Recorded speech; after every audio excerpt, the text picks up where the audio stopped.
Selam kızlar. Qip-qizillar chiqib oldik. Mana shunchalik esil chapimizdan adigan yoz mal chiqqanmiz degan qizlar.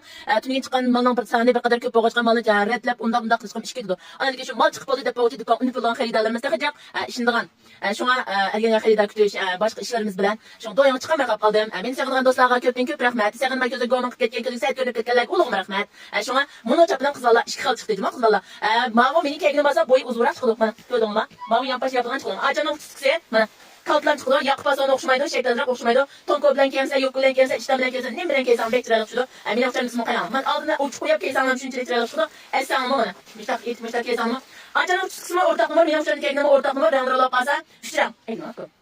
Maçanın kemse kızıl bilse, mavi çıkalım tutsa, bek çıraylık şudu, mavi oranı. Lekin bana uzanlar telefonu arayalım, müştak çıraylık şudu, emniyetim müştak çıraylık çıkandıgandı, diye oylayan kızlarla. Emniyette bunu oldu çıraylık. Ben telefonu yıkırım çıraylık arayalım. Dükkan çıkan kızlardı.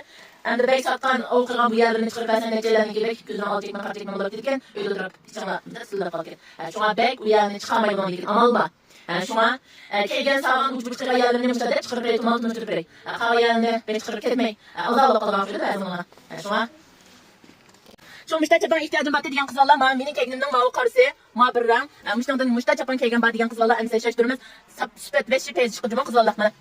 Müşteri ayımızın keygen birden keygen altın çıkarıp vermek, şuna kayıtma malık etülüp, yaksı jirkan birden, oy, yek mi ağzını?